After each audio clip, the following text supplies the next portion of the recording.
think they're both firsts for us, so I don't think one feels necessarily better than the other. But look, it took a mighty effort to win tonight. They're a fantastic side. They were 9 years world number one, and we knew it was going to take a big effort from us. But I wouldn't necessarily say it feels any better. It definitely doesn't feel any worse.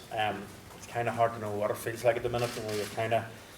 You're physically exhausted, but mentally you're absolutely ecstatic. So look, it's just it's another little bit of history that this squad has managed to etch out for itself. Rory, there was a standing ovation, a noted standing ovation for you, which of course would have included the 2016 win. Had you even time to notice it, and were you happy with your own performance?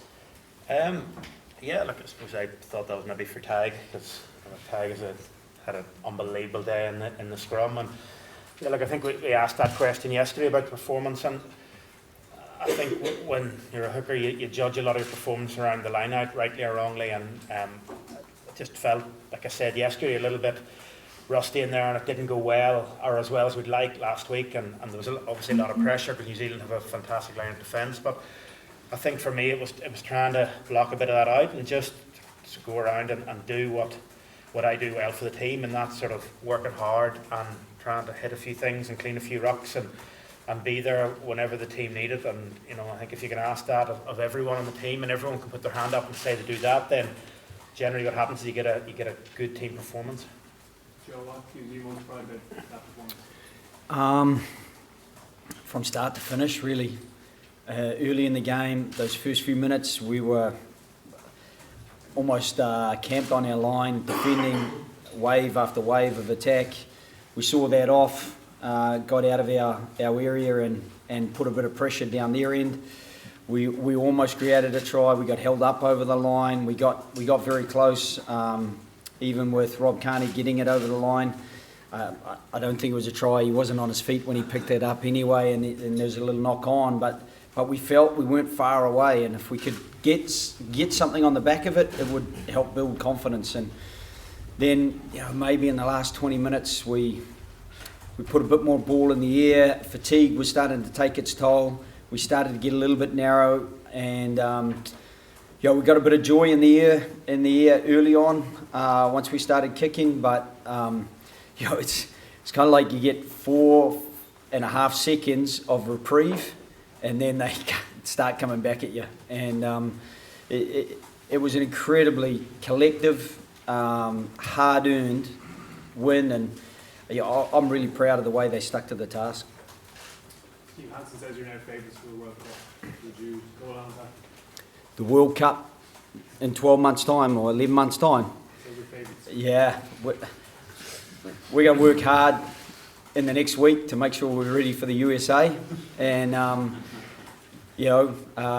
people will, I suppose, postulate about who's where and who's favourite, and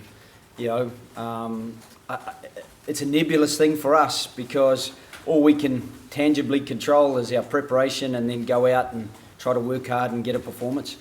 Do you think that performance would be enough to see Johnny Sexton win Player of the Year at the end of the year? Yeah, I don't pick any of those things. So, I thought Johnny was incredibly good for us in all sorts of ways. He distributed really well. He defensively, he stands up and delivers.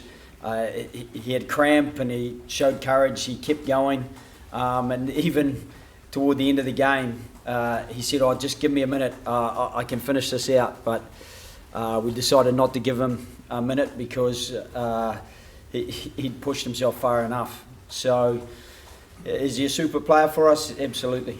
And somebody else will make decisions about if he's good enough to be considered the World Player of the Year. Joe, Steve Hansen installs you as one of your favourites. Is that a bit of chronology? And you sort of do you understand that? Yeah, I kind of answered it before just by saying that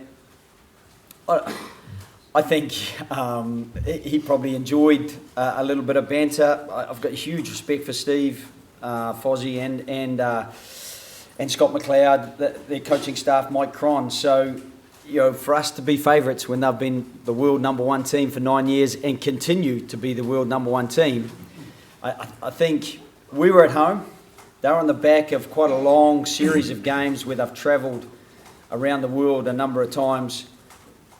I thought the crowd were phenomenal tonight.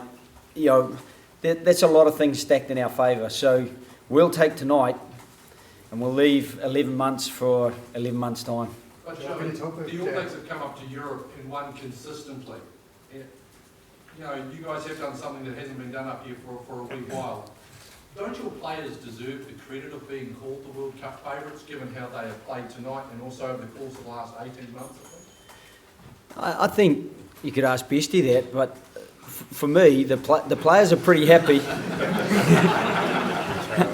Yeah, but I'm not going to let them answer it anyway. But what I would say is the players, they do live in a bit of a bubble during these periods of time. They work away and they come out and try to perform. And really, as I said earlier, you're being called World Cup favourites. What do you tangibly gain from that?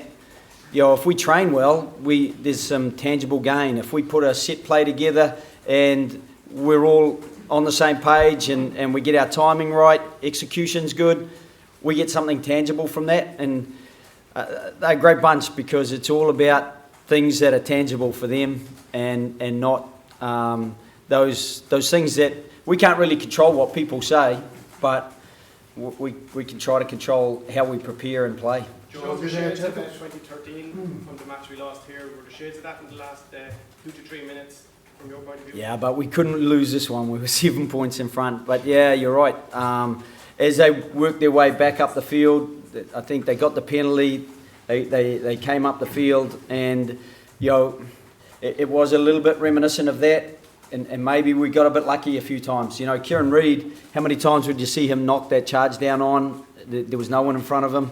I think Rob Carney got in the passing channel at one stage when Bowden Barrett, it looked like a score might happen. And I'm not quite sure how Pete O'Mahony managed to get to that chip ahead. We looked like we were numbers down and almost gone. And you know, you've got to be proud about the way the guys scrambled, but at the same time, you've got to be realistic about there's 3 pretty clear-cut chances that they didn't take, and we took one of a couple we maybe had. You know, as I said, Rob Carney wasn't far away when he got the ball over the line, and we got held up over the line another time. So, you know, I just thought it was a fantastic test match, and I thought it was the way it had been built up as 1v2.